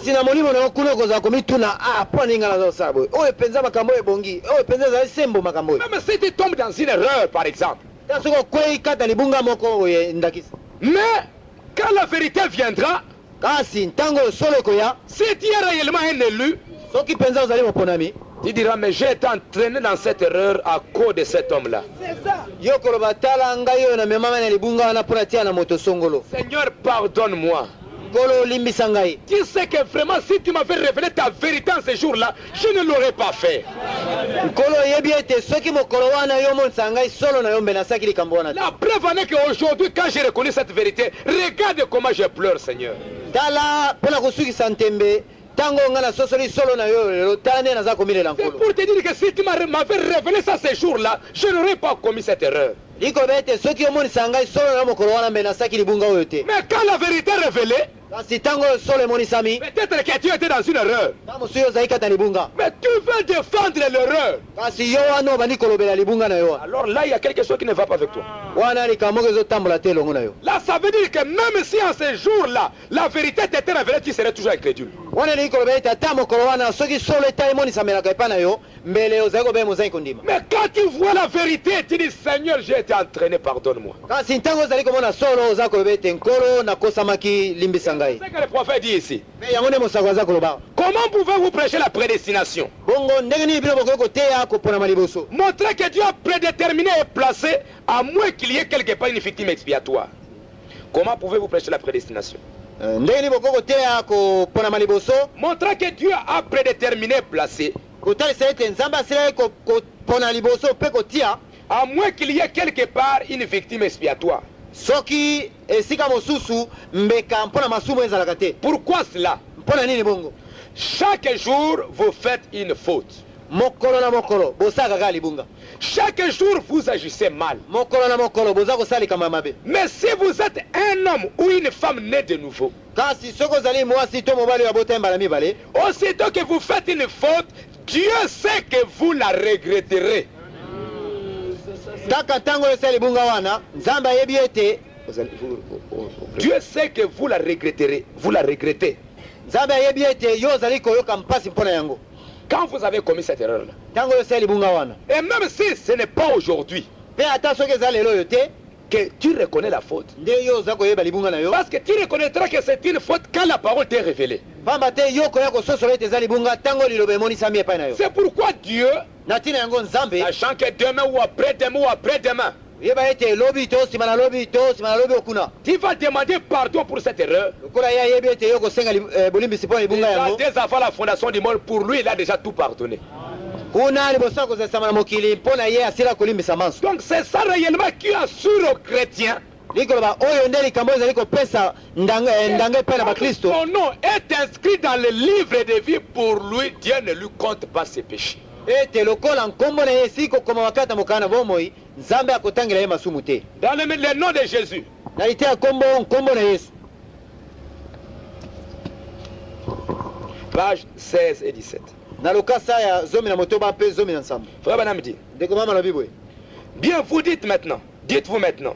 boye yo koloba Frère Branham, je suppose qu'une fois qu'on est en grâce, ndeko mama nabanzi ete ntango oyo tokoti kati na ngolu on est toujours en grâce. tozali obeye kati na ngolu Cela amène un tas de choses honteuses. oyo ezali komema efuku na makambo na soni Parce que ça, c'est une autre partie des choses. oyo ezali eteni mosusu ya makambo Quelqu'un dit, fait. moto akoloba ndeko Tu sais, pour nous, Dieu nous a déjà pardonné. mpona biso nzambe alimbisa biso kala Il ne peut pas encore nous perdre. akoki na lisu kobungisa biso te C'est vrai, il ne peut pas vous perdre. ezali solo akoki kobungisa bino te Si réellement ton nom était inscrit dans le livre de vie, il ne peut pas te perdre. soko solo nkombo na etiama kata mokala na bomoi akoki kobungisa yo te Alors frère, je peux faire maintenant ce que je veux aujourd'hui. oyo lelo ndeko ngai nakosala ngai nyonso ngai nalingi lelo oyo Cela montre même que ton nom n'était pas même pas là. yango etalisi ata ete nkombo na ezalaka nango kuna te Parce que si ton nom était là, pamba te soki nkombo na yo ezalaka kuna ton nom c'était quoi? C'était la parole. nkombo na yo ezalaka nini ezalaka nde liloba Mais tu dis maintenant, frère, je peux aller voler. kasi yo lobi sasa epe ndeko nakoki nango okende koyiba Parce qu'aller voler, c'est ça la parole. yoka motuna kokende koyiba nde liloba Frère, mais je peux injurier. o ndeko ata so na fingi Frère, je peux aller un peu courir avec une femme. ndeko nakoki okende ta otambola na mwasi Vraiment dans ton cœur, tu dis que je veux aller. mpenza na motema no olobi ete nalingi kokende Cela montre que ce qu'il y a à l'intérieur ici, c'est une autre sémence. yango etalisi ete oyo ezali kuna kati awa eza momboto mosusu Et frère Branham dit que si réellement cette sémence, c'est la sémence de Dieu, mpe ndeko bama lobi ete soki solosolo momboto oyo ya kati ezali momboto na nzambe tu y es lié. yo okangami Tu y es lié de telle façon qu'il n'y a pas moyen de faire le mal. okomi mokangami na ndenge ete makoki mpona yo kosala mabe eza lisu te Parce que frère Branham dit que ton âme, c'est le tour de contrôle. mpo ndeko bama lobi ete molimo na yo nde ndako oyo ezali kosenzela makambo manso Ton âme dirige l'esprit bomoto no na kati ezali kokamba molimo na yo et ton esprit dirige le corps. mpe molimo na yo nde ezali kokamba nzoto na yo. Frère Branham dit que ton âme c'est le trône de Dieu. Ndeko bamalobi ete bomoto na kati nde kita bokonzi na Nzambe. C'est un petit ciel. Ezali lola moko ya moke. Parce que Frère Branham dit que le ciel c'est la parole. Po ndeko bamalobi ete lola ezali liloba. Un jour nous serons réellement quelque part. Mokolo moko penza to koma esika moko boye. Mais déjà ici dans cette dimension c'est déjà le ciel. Kasi banda awa kata mosanda oyo ezali lola. Parce que Dieu a dit, Jésus a dit, Baba te Yesu alobaki le ciel c'est mon trône. ete lola nde kita ngai na bokonzi. La terre c'est mon marchepied. Mpe mokili oyo nde enyateli na ngai. Frère Branham dit dans le trône. Mpe ndeko bamla lite ya nkombo kita bokonzi. Il dit que le trône de Dieu c'est dans ton âme. Alobi ete kita bokonzi na Nzambe ezali kata bomoto na kati. C'est le ciel. Yango nde lola. Ton âme est dans la même dimension que le ciel là où Dieu habite. Molimo na yo bomoto na kati ezali kata mosanda moko na lola oyo Nzambe abika kati na yango. Dieu est au ciel. Soki Nzambe azali kata na lola, il a un demeure quelque part. azali na ndako na ye esika mosusu. Donc dans cette demeure là il voit toutes vos âmes là. Likoloba kata ndako na ye wana aza komona bomoto na bino nyonso ya kati kuna. Parce qu'ils sont presque dans le même monde. Oyo ete baza na mokili moko toloba. Ils sont dans le même monde. Azali kata mokili moko. Le Saint-Esprit c'est Dieu. Oyo ete molimo mosantu eza Nzambe. Amen. Frère Branham dit. Ndeko bamalobi boye. Cela amène un tas de choses honteuses. Likambo oyo ezali komema makambo maike na soni. Mais quand un homme et une femme est né de l'Esprit de Dieu, Kasi ntango oyo mwasi to mobali abotami na molimo na Nzambe, les choses anciennes ont disparu. makambo na kala masili koleka. Toutes choses sont devenues nouvelles. Makambo nyonso ekomi makambo na sika. Il est né et béni par le Dieu éternel. Abotami mpe apambolami na Nzambe na seko na seko. Et ces gens-là ne peuvent pas périr, Pe bato bayeba koki kokufa ata moke te. que Dieu lui-même ne peut pas périr. Ndenge mpe Nzambe akoki kokufa te. Voulez-vous me dire qu'un Dieu, Yo likoloba na ngai ete Nzambe, un Dieu infini, Nzambe oyo aza na suka te, viendrait ici et vous donnerait la vie éternelle, akoya awa apesa bino bomoi na seko, alors qu'il sait qu'il va vous perdre, na ntango oyo ayebiki akobungisa bino, qu'il vous sauverait ici, akoya akobikisa bino awa, sachant qu'il va vous perdre là? ayeba ete kuna akende kobungisa bino, Pourquoi vous aurait-il sauvé alors? boye akobikisa bino na ntina nini? Il travaillerait donc contre lui-même. Wana akosala mosala akotelemela ye moko. S'il vous sauve une fois, Soki abikisi yo mbala moko, vous êtes sauvé pour toute l'éternité. obiki mpo na libela na libela mobimba. Si réellement ton nom est dans le livre. Soki solo kombo na ezali kata mokanda. Parce que nous allons voir qu'il y en aura d'autres noms qui seront effacés du livre. Po tokomona ete bankombo mosusu ekobomama na mokanda yango. Amen. Donc c'est ça la sécurité éternelle. Likoloba oyo nde kobombama kimia ya seko na seko. Maintenant le Dieu infini qui peut dire la fin dès le commencement. Boye Nzambe oyo na suka te, oyo akoki komona suka uta na ebandeli. Alors vous aurez sauvé cette semaine. Ye akobikisa yo na mposo oyo, Tout en sachant que l'année prochaine vous allez retomber. aye malamu ete na mbula oyo ekoya kokwea na yo. Pourquoi ferait-il une telle œuvre? Bongo akobikisa yo asala mosala akobikisa yo mpo na nini? Ce serait de la folie. Ekozala bolema. Pourquoi? Mpo na nini? Je ne ferai pas ça. Nakosala ata yango te. Si je fais de vous mon ami aujourd'hui, Soki nakomisi yo moninga na ngai lelo oyo, sachant que vous allez devenir mon ennemi demain, ayebi malamu ete lobi na okoa monguna na ngai, eh bien je ne le ferai pas. wana nakomisa na ngai ata moninga na ngai te. Vous laisserez bien tranquille. Nakotika yo kimia. Vous voyez, Omoni, Dieu fait de vous son serviteur aujourd'hui. Nzambe akomisa yo mosali lelo oyo. Parce qu'il sait et savait avant que vous soyez jamais venus sur la terre. Pamba te ayebi mpe ayebaka liboso na yo koya kata mokili. Quand il a créé le calcium qui se trouve dans votre corps Ntango oyo asalaki mwa biteni na putulu oyo ezala kata nzoto na yo, et tout ce qui constitue votre être, mpe biteni nyonso ezali kosala bomoto na yo, il savait que tu serais. Il connaissait chaque fibre de votre être yebaki misuni moko na moko ya bomoto na yo, et ce que vous feriez. mpe ayeba ye makambo manso oyo kosala. Donc c'est ça la sécurité éternelle. Likoloba oyo nde kimia to kobombama ya libela na libela. Frère me dit encore, Likoloba malobi lisusu. je crois en ceci. Nandimaka Démonologie, paragraphe 37. kalite ya kombo malakisi mpo na milio mabe na lokasa na nzela ya tuku misatu na sambo. Je crois en ceci. Nandimi likambo oyo En la sécurité. na kobombama. Je crois que l'église a la sécurité éternelle. Na banzi ete eklese azali na kobombama ya seko na seko. Chaque lecteur de la Bible sait cela. Motangi nyonso na Biblia ayebi likambo yango. Parce que Dieu a déjà dit qu'elle apparaîtrait là-bas sans tâche. Pamba te Nzambe asili koloba ete eklese ekomona na kuna kozanga ata litono. Alors elle sera là. boye lingomba ecclesia kozala wana. Donc l'église, quand il parle de l'église, là, il parle de l'épouse. Tango azako batia na ecclesia wazako batia na mwasi libala. Parce que nous allons voir qu'il y en aura d'autres que Dieu va réellement choisir et après ils vont être perdus. Si vous êtes dans l'église, vous êtes en sécurité avec l'église. Parce que nous avons vu que l'église est le sang de Jésus-Christ. Mais vous feriez mieux de rester dans l'église. Quand il parle de l'église, il ne parle pas de l'assemblée locale. Non. Comment est-ce que vous entrez dans l'église? En se serrant les mains? Non. En mettant votre nom dans les livres? Non. Par un seul esprit, nous sommes baptisés dans un seul corps. Nous sommes éternellement en sécurité aussi longtemps que nous sommes dans le corps de Christ. Et rien ne peut nous séparer. Rien ne peut nous toucher. Si réellement je suis en Christ, si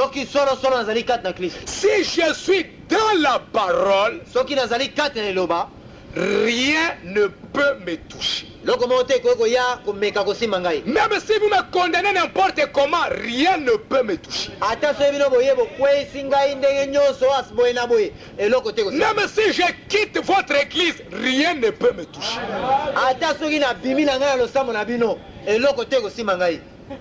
Si je sors de la parole, parce que la parole est le sang de Jésus-Christ. Amen. Si je sors de la parole, alors là le diable peut me toucher. À ce moment-là, quand tu dis au diable, diable, saisis cet homme, le diable peut aller le toucher.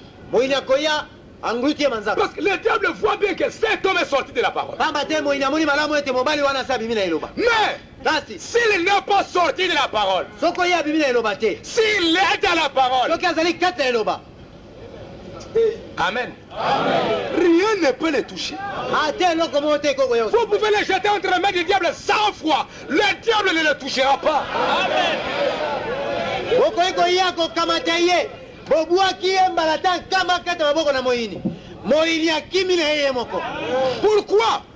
Parce que je suis le sang de Jésus-Christ. Le diable ne viendra même pas me toucher. Pourquoi? Parce que je suis la parole. Rien ne peut nous toucher. Si vous sortez, vous sortez par votre propre volonté. Mais si vous êtes dans le corps, dans le corps de Christ, juste aussi sûr, aussi sûr que Jésus est ressuscité d'entre les morts, vous ressusciterez aussi. Amen. Dieu a déjà fait cela. Je pourrais être un pécheur à vos yeux. Mais si je suis en Christ, Dieu ne le voit pas. Parce que mes péchés ont été expiés. Et son sang a expié nos péchés là. Je ne peux pas pécher. Celui qui est né de Dieu ne commet pas de péché. Car il ne peut pas pécher. La sémence de Dieu demeure en lui. Comme Dieu lui-même ne peut pas désobéir à sa propre parole. Moi je suis né à l'image de Dieu. Je suis né de l'Esprit de Dieu. Je ne peux pas désobéir à la parole. Voyez-vous, s'il fait une faute, il veut certainement la confesser directement. Si vraiment c'est un véritable chrétien, s'il est un véritable chrétien, il le fera. akosala yango. Mais s'il garde cela secret, Kasi soki abombi yango lokola sekele na ye, il montre qu'il n'a rien à lui en premier lieu. azali kotalisa ete mpona kobanda aza na ekutu na eloko kate. Il n'a rien pour commencer. Toloba mpona kobanda aza na eloko te. Mais s'il est un véritable chrétien, Kasi soki azalaka mondimi na solo, il a le désir de confesser ses fautes. wana akozala na posa ya koyambola mabunga na ye. C'est ce qui fait que Dieu ne peut pas compter ses péchés. Oyo esali ete nzambe akoki kotangela ye masumu te. Amen. Et frère Branham dit, Mpe ndeko bana balobi, dans l'exposé des actes de l'église, na mokanda na malakisi na bileko na mangomba, comme frère Branham est en train de le montrer là, ndenge ndeko bana baza kotalisa yango kuna, que même ete ata cet homme-là, mobali wana quelque chose de particulier. likambo moko ya ndenge mosusu. Frère Branham dit que même si cet homme, Ndeko bana balobi ete ata soki mobali oyo un croyant, mondimi, par exemple, il peut arriver à attraper la folie. ndakisa akoki kozwa liboma, maladi ya liboma. En démologie, paragraphe 18. Na mateya oyo etali milieu mabe nzela ya zomi na mwambi. Plusieurs fois, vous pouvez voir une personne qui est hors sens. Mbala mingi baomona moto oyo azwi maladi ya liboma. Maintenant, il peut même être une personne convertie, remplie du Saint-Esprit. Bongo akoki kozala ta moto oyo abutwi mpenza abongwani oyo atoni ya molimo santo. Et cependant être totalement folle. Mpe azali liboma mpenza. Voyez-vous, Bomoni, cela n'a rien à voir avec l'âme. yango etali eza na likambo ya kosala na bomoto nde na kati te. Amen. C'est ça le grand mystère de Dieu. Tala liboma li monene oyo na nzambe. Il peut même attraper. La folie, c'est au niveau de l'esprit. Liboma yango ezala kobe kati na molimo. Frère Branham dit que votre esprit, c'est un esprit mondain. Ndeko bana balobi ete molimo na bino ezali molimo ya mokili. Cet esprit-là, ce n'est pas l'esprit de Dieu. Molimo wana nde yango molimo santo ya nzambe te. Non, l'esprit de Dieu viendra habiter dans ton âme. Molimo santo ya nzambe ekokita kino na bomoto no na kati, eleki molimo no ekoti na bomoto na kati. Cet esprit, c'est un esprit mondain. Ndeko bana balobi ete molimo oyo ya bomoto eza molimo ya mokili. Avec l'amour philéo, Na bolingo oyo ya mokili ya fileo, avec le raisonnement, na mabanjo na yango kati, avec la conscience. na lisosoli na yango oyo ya kati kuna. Donc, tu peux avoir des problèmes dans ton esprit. Oye okoki kozwa mikakatano kati na molimo na yo kaka. Et tu vois même, un croyant, il attrape la folie. Mpe bokokuta mondimi abeye maladi ya liboma. Mais, Kasi s'il est réellement un croyant, soki mpenza azali mondimi ya solo, même s'il mourait, son âme est sauvée. ata soki akufi na ye bomoto na ye na kati ebikisami. Alléluia. Vous allez dire, ah, cet homme vraiment. Okoloba mobali wana mpenza. Parce que même s'il a attrapé la folie, en son âme, il dit, ah, Seigneur Jésus. Bamba te ata lokola ye asi abeli maladi ya bolema wana kati na bomoto na ye na kati akobeli lobele nkolo Yesu Kristo. Mais il est sauvé. Kasi abikisami. Frère Branham dit, Ndeko bana balobi, vous avez entendu parler de Saül. oyokaka nsango ya mobali moko kombo Saulo. Saül a désobéi. Saulo oyo azangaki botosi. Mais frère Branham dit quelque chose. Kasi ndeko bana balobi likambo moko. Dans le message, Kati na lite oyo, l'émissaire prédestiné de sa volonté. libombami oyo esili kotindama liboso ya mokao na ye. Page 19. Na lokasa ya zomi na libwa. Saül s'éloigna à tel point de Dieu qu'il s'est mis à haïr ses prédicateurs exaltés plutôt que de les soutenir. Saulo akende mpenza mosika na nzambe mingi koleka na ndenge ete abandaki koyina ta bateyi oyo ye amoni balekisi ndelo na esika ete alobelaka bango. Au lieu de lui aider, il s'opposa à lui. Na esika na kosunga ye abandi kotemela ye. Voilà, simplement Saül vit que David était quelque chose que lui n'avait pas. Bongo Vit que David avait quelque chose que lui n'avait pas. boye Saulo amonaki ete Dawidi azalaki na eloko moko oyo ye Saulo azangaki. Et vous savez que Saül a désobéi à la parole de Dieu. Mpe boyebi ete Saulo azangaki kotosa eloba na nzambe. Et frère Branham me dit, Mpe ndeko bana balobi, le vieux Saül se rétrograde. mpe mobali oyo Saulo oyo azongaki na ye nsima. Ça c'est très important. Eza na motu ya mingi. Il est devenu rétrograde. Akweyaki toloba akweyaki azongi nsima. Ce rétrograde ne pouvait pas recevoir des réponses de Dieu. Mozongi nsima oyo akaya kozwa susu eyano uta na nzambe te. Pourtant, il n'était pas perdu. Zokande abungaki kobunga te. Assurément. Et solo penza. Et frère Branham dit que Pende ko baba lobiete. il sera sauvé. Akobiki sama. Hébreux chapitre 6, deuxième partie. Lité en combo baibele mokapo ya motoba eteni ya mibale. Paragraphe 288. Zela kama mibale tukumwami na mwambi. C'est quand Saül est tombé. Ezali ntango Saulo akweyaki. Il a rétrogradé. Tango ya zonga kisima. Il est allé vers cette femme-là. Kendake pa na mwasi oyo moloki oyo. Il a commencé à chercher les féticheurs. Bandai koluka banganga nkisi. Et Samuel est venu. Pe bimisaki Saulo uta kuna na se. Donc Samuel lui dit, Samuel alobi na ye. il est devenu un ennemi de Dieu. Samuel alobi na ye yo sili kokoma monguna na Nzambe. Mais demain la bataille prendra une autre tournure. Pe lobi etumba ekokoma ndongo mpo na yo. Et tu mourras demain. Pe lobi okokufa na yo. Et vers 7 heures demain, Pe soir, pe pene na ngonga oyo kaka lobi na pokwa. tu seras avec moi. Amen. Yo Saulo okozala esika moko na ngai Samuel. Si Saül était perdu, Soko Saulo abunga kanzela. non perdu, Soko abunga kake na lifelo. de même Samuel l'était. Mais Samuel epende moko akene na lifelo. Et ils étaient tous deux ensemble. Pe mbe babunga bango nyonso mbale longo. Mais Samuel n'était pas perdu. Kasi Samuel abunga kate. Parce que Samuel dit que tu seras avec moi ici. Po Samuel alobi na yete yo na ngai tokoya kokutana awa. Bien qu'il est tombé, Ata kwa kweyaki il est devenu rétrograde. akomaki ya moto azongi sima. Mais Saül n'était pas perdu pour l'éternité. Kasi Saulo akweyaki abunga pona libela libela te. C'est ce que la Bible dit. Yango nde Biblia elobi. Je crois que vous comprenez. Amen. Na banzi bososoli. Vous pouvez voir un croyant aujourd'hui. Ngoko mona mondimi moko lelo yo. Il tombe. Akwei na ye. Il rentre dans le monde. Azongi na mokili. Quelqu'un qui a cru, Moto ya ndimaki, qui a marché. oya tambolaki. Vous voyez, il retombe peut-être avec les femmes.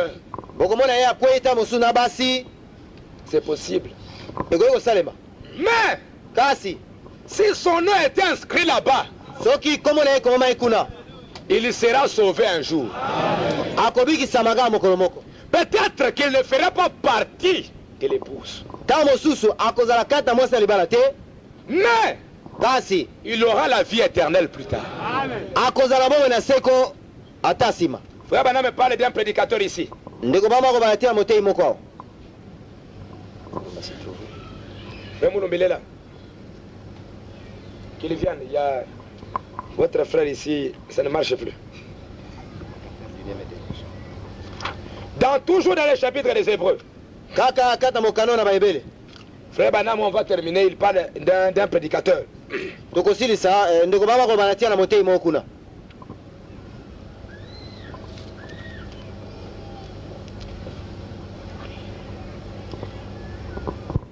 Il dit ceci. Alobi boy.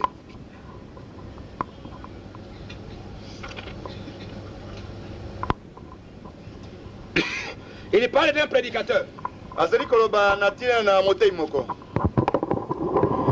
Si vous commettez le péché, vous allez payer pour cela.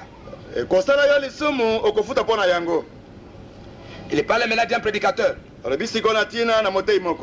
Je dois le dire, combien se souvient de ses frères, ces pasteurs qui est habituellement ici à l'église de Dieu?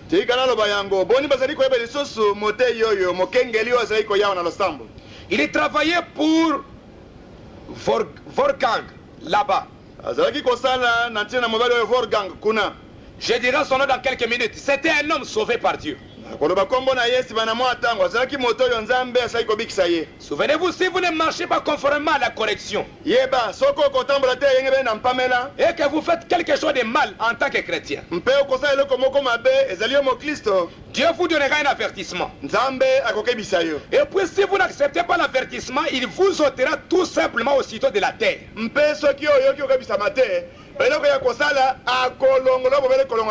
C'est ce qu'il a fait. Vous vous souvenez de la Bible?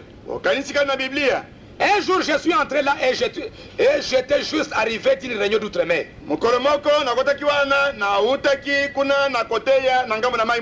Ce frère, brave frère, c'était un merveilleux cher frère. Si certains des siens sont présents ici, c'est frère Ramsey. Combien se souvient des frères Ramsey ici à l'église de Dieu? Un jour, je suis entré. Je faisais vérifier ma voiture. Le frère Ramsey dit, que puis-je faire pour toi, Billy? J'ai dit, vérifie la frère Ramsey, change d'huile. Il semble que frère Branham faisait un bon entretien pour sa voiture. Il faisait tout pour que la voiture soit toujours en bon état. J'ai dit vérifier là. Très bien, dit-il, parfait. Il ajouta, il a eu une belle réunion.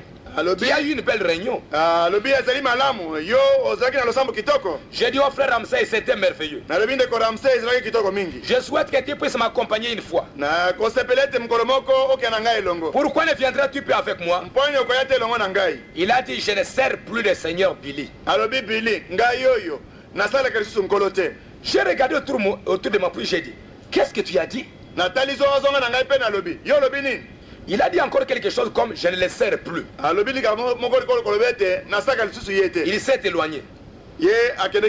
J'ai pensé, bon, il me fait marcher. Je suis parti et je suis allé quelque part.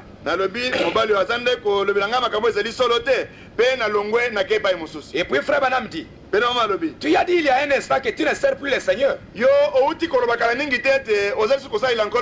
ne faisais que me taquiner, n'est-ce pas? Parce que ses frères Ramsey étaient pasteurs dans une église. Il dit non. J'ai dit frère Ramsey, tu ne parles pas sérieusement.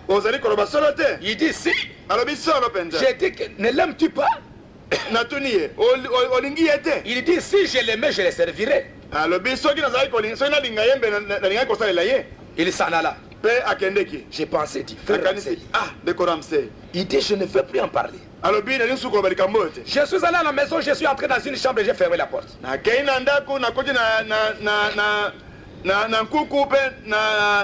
Oh, vous savez comment on peut vraiment avoir le cœur gros si on avait enlevé les biscuits à un petit enfant.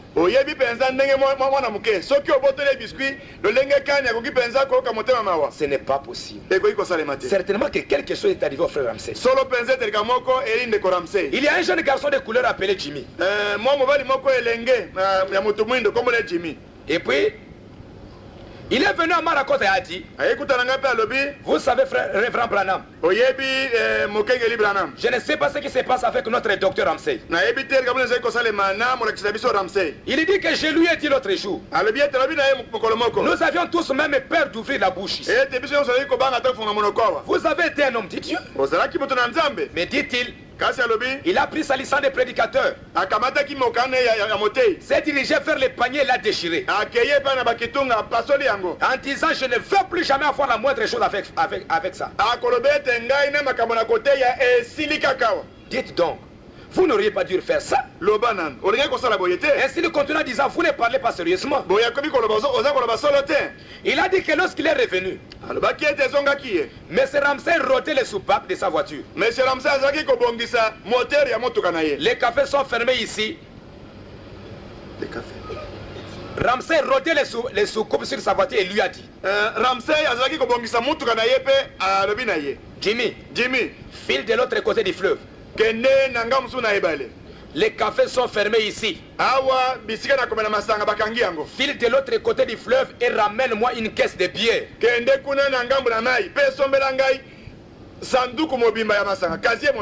Ça c'est le prédicateur qui est devenu rétrograde.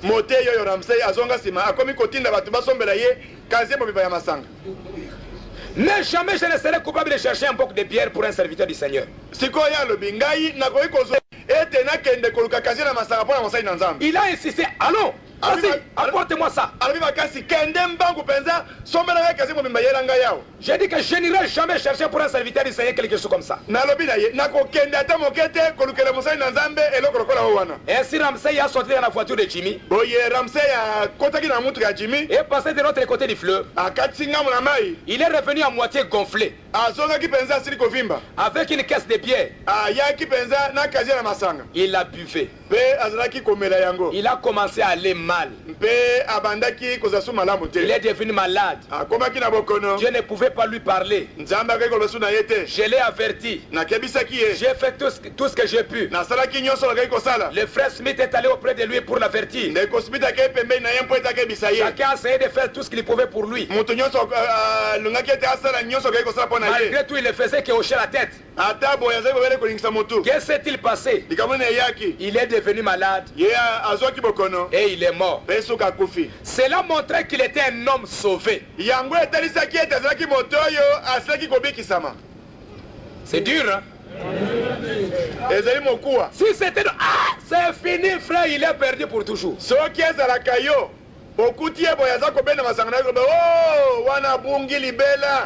Mais pour Dieu, il était sauvé. Pourquoi? Parce que le problème, c'est le problème de l'âme. Bien qu'il buvait, mais quelque chose là, Dieu savait toujours qu'il avait quelque chose avec cet homme-là.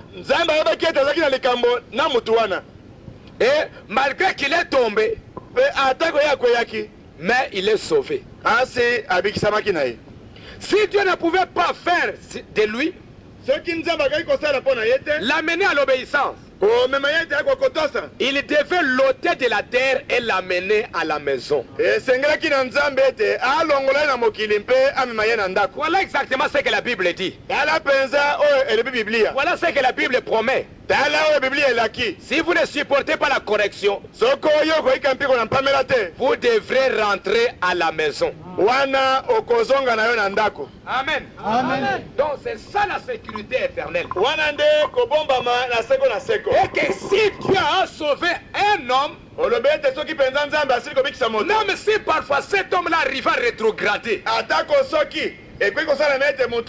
comme Saül a rétrogradé, mais un jour à la fin, Dieu va toujours reprendre cette âme-là. C'est pourquoi nous pouvons voir parfois des frères qui ont rétrogradé. Mais après, si réellement Dieu les avait connus, si c'était des enfants de Dieu, Dieu va les repêcher plus tard. Amen. Mais cela ne veut pas dire que tu vas aller tomber aujourd'hui. Parce que nous ne cherchons pas à avoir la vie éternelle, mais nous voulons être de l'épouse de Jésus-Christ.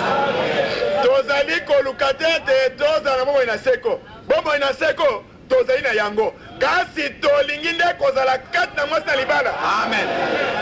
Et l'épouse, elle, obéit à chaque parole.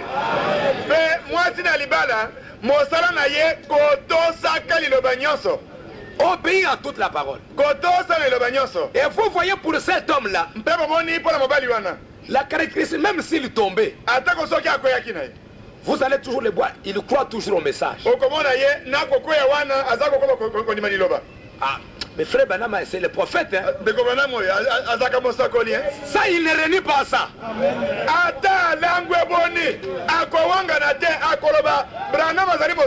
Amen. Mais il est tombé. Mais Dieu va le repêcher plus tard. Mais c'est lui-là qui voit la parole. Il voit ça. Non, frère. Ah, ça, je ne crois pas. Ça, c'est l'incrédulité. Pour des hommes comme ça, frère Banam dit que c'est terminé. La dernière citation, on va te dire. Vous voyez la vérité. Parce que c'est lui là qui boit sa bière là. mutuana oyo azali kobenda moko pona na masanga. Tu peux lui dire frère Branham a dit, mais c'est vrai frère. Okoyebisa ye ndenge malobi alobi ya solo. Moi je crois. Ngai nandimi yango. Mais je n'ai pas la force d'obéir. Kasi nde makasi ya kotosa ezangi ngai. Mais l'autre, Kasi mosusu moi je crois. ngai oyo mondimi. Voilà, frère Branham a dit ici. Mondimi tala ndenge malobi awo. Non frère, moi je ne crois pas. Oyo wana nakondima te. Si nous péchons volontairement, Soko tokosalaka lisumu nako. le péché c'est l'incrédulité. Lisumu ezali kozala kondima. Après avoir reçu la connaissance de la vérité, Sima na biso kozwa boyebi na solo. vous n'avez pas besoin de la recevoir, mais simplement de la connaître. Ozali na bosanga ya kozwa yango te. Bobele te oyeba yango. Qu'on vous dise que la chose est comme ça, elle est comme ça. Bayebi so bobele na monoko ete likambo ezalaka boye na boye. Et après, Mpe na sima. si nous péchons volontairement, après avoir reçu la connaissance de la vérité, Soki tozali lisumu na nko esili biso kozwa solo na boyebi na solo. il ne reste plus de sacrifice pour le péché. Mbeka mpona masumu eza lisusu te. Si nous doutons volontairement, Soko tokobeta ntembe na nko après que la vérité nous ait été présentée, sima na solo kotalisa mepai na biso. si la vérité n'était pas présentée, Soki solo etalisa mepai na yo te. là ça va. Wana likambo ezali Mais te. vous avez connu comment les choses doivent marcher. Kasi osili koyeba lolenge kani makambo asangeli kotambola. Et que vous ne voulez pas accepter ça, Mpe ata bongo ozali kondima kozwa yango te. il n'y aura plus de miséricorde. Wana mawa to bolimbisi ikozala lisusu te. Il ne sera plus accordé de miséricorde. Mbeka to mawa ekopesamela lisumu te. Parce que ça, vous avez péché volontairement. Po ete awa osali lisumu nako. Mais il y en a d'autres qui, ils tombent comme ça. Kasi mosusu bazalaka akwei na ye boye. Il n'a plus la force de se relever. Aza solo makasi te ya kotelema. Dieu va le repêcher après. Kasi na nsima nzambe akotemisa ye. Mais les autres, Kasi wa mosusu vous avez entendu, on vous a dit que les choses sont comme ça, sont comme ça. Vous ne voulez pas. bosili koyeba bayebisi bino polele ete makambo mazalaka boye boye boye. Kasi olingi na yo te. Ça, c'est un péché volontaire. Oyo ezali lisumu nako. Donc, pour ceux qui ont, dont les noms étaient inscrits dans le livre de vie, Boye pona baye komona bango ekomama na buku na bomo na mwana pate. ils sont dans une sécurité éternelle. Bazali na kobombama ya seko na seko. Amen. Nous allons nous lever. Tokotelema.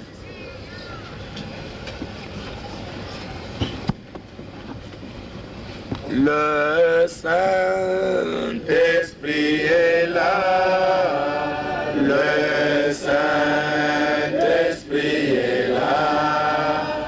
La mort a disparu. Dieu donne un plein salut. Et sur le monde entier. S'est levé, le Saint-Esprit est là. Le Saint-Esprit est là. Le Saint-Esprit est là. La mort a disparu. Dieu donne un plein salut et sur le monde entier. Les manches s'est levé, le Saint-Esprit est là. Seigneur notre Dieu, Olo nzambe na biso. pour tout ce que tu as fait pour nous ce soir, Pona maso sili kosala pona biso sima na nzanga na lelo. nous te remercions, Seigneur notre Dieu. Otondi yo kolo nzambe na biso. Tu nous as parlé par ta parole. Olobeli biso na liloba na yo. Tu nous as montré réellement que si nos noms sont inscrits dans le livre de vie, Olakisi biso solo ete so komona biso ekomami na buku na bomo na mwana mpate. nous avons la sécurité éternelle. Ozali na kobombama ya seko na Qu'il n'y seko. a personne qui peut nous ravir de sa main. Ete moko te akoki kokamata biso na loboko na Tu yo. nous as montré, Seigneur, otalisi biso mokonzi que même parfois si nous pouvons commettre des fautes, ete ata soki ekoki kosalema ete tosalaka mwa mabunga c'est simplement parce que nous sommes encore dans cette nature ezali déchue. bobele mpo ezali ke bobele kati na nzoto oyo ekweya Mais à l'intérieur de nous, kasi na katikati na biso il y a un homme nouveau moto na sika ajali qui est créé à l'image de Jésus-Christ, oyo ajalisami na lilingi na yesu qui est kristo créé à l'image de la parole. oyo ajalisami na lilingi na liloba Lui qui ne peut pas douter de la parole. ye oyo akoki kobeta tembe na liloba te C'est à lui que tu regardes, Seigneur. ngai na ye nde ozali kotala mokonzi Quand nous entendons ces choses, Seigneur, eyoki biso makambo na motindo boye nkolo cela nous fortifie yango ezali kopesa biso et nguya cela nous encourage ezali kopesa biso mpiko pour que molende nous sachions que même si parfois je commets une faute, po ete toyebi ete ata soki esalemi ete nasali que je ne libunga puisse pas dire que Dieu m'a abandonné, nakoki koloba te ete nzambe atiki ngai mais que je puisse simplement mettre mon espoir en Dieu, kasi natie bobele elikia na ngai kati na nzambe sachant qu'il est avec moi oyebi ete aza na ngai elongo et que c'est lui qui m'a appelé. ete ye nde abiangi ngai Seigneur Jésus, merci. kolo yesu totondi yo Aide-nous, Seigneur notre Dieu, sunga biso kolo nzambe na biso sachant que cette nature déchue oyebi ete lolenge oyo nakokweya nous pousse à faire des choses que nous ne voulons pas. ezali kotina biso tosala makambo tolingi kolingi Et c'est kosala ce te que Paul a dit. yango nde paulo alobaki Ce que nous voulons faire, oyo tolingi kosala le bien que nous voulons faire, olamu oyo tolingi kosala nous ne le faisons pas. tozali kosala yango te Le mal que nous haïssons, kasi mabe oyo tozali koyina c'est ce que nous faisons. yango nde ezali kosalela Oh, c'est pourquoi, tina yango c'est parce que nous sommes encore dans cette nature déchue. ezali mpo ezali nano na lolenge oyo nakokweya Mais grâce soit rendue à Dieu, kasi matondi epai na nzambe lui qui nous a délivrés en Jésus-Christ. ye oyo asikola biso na yesu kristo Nous croyons, Seigneur Dieu, tondimi kolo nzambe que l'homme nouveau, ete moto na sika créé à l'image de la parole, oyo ajelisami na lilingi na liloba continuera à grandir en nous, akoki kokola kati na biso mangera toujours de la parole. akoli ntango nyonso liloba C'est pourquoi, Seigneur, tina yango nkolo bénis notre église. pambola losambo na biso C'est qu'à chaque fois que nous venons ici, tika ete mba nyonso tokoyawa que nous puissions simplement écouter la parole toka be koyoka liloba pour que l'homme intérieur po ete moto na katikati puisse grandir à l'image de la parole, aoka kokola engeme na liloba avoir la domination sur cette chair kozala na bokonzi ko na nzoto oyo et vaincre complètement cette chair. mpe kolonga mpenza nzoto mobimba Seigneur Jésus, nous croyons que tu l'as fait. kolo yesu tondimi ete osali yango Ainsi, va avec chacun de tes enfants. oyekende na mwana moko na S'il y moko a un de tes enfants soki moko na mwana na yo dont c'est la colère, c'est la colère, soki ezali nde kanda les injures, soki ezali nde les kofinga critiques soki ezali nde ou kotonda n'importe quoi to soki likambo ya ndenge nini est en train de dominer sur lui, ezali kokonza ye au nom de Jésus-Christ, ati na kongo na nkolo yesu que kristo cette puissance-là tika ete nguya oyo mabe soit complètement neutralisée ekoka mpenza kobisama nye et que l'âme, ete po moto na kati l'homme nouveau, moto na sika avec le Saint-Esprit, elongo na molimo santo puisse prendre le contrôle. akokamba maso Merci Seigneur notre Dieu. totondi yo kolo nzambe na biso Pars avec tes enfants. kende longo na bana na yo Bénis les Seigneur. bambola bango mokonzi Protège-les en cours de route. batela bango na nzela Et bénis aussi la journée de demain pour la prière. mpe pambola mokolo na lobi mpo na mabondeli Au nom de Jésus-Christ. ati na nkombo na yesu kristo Amen. amen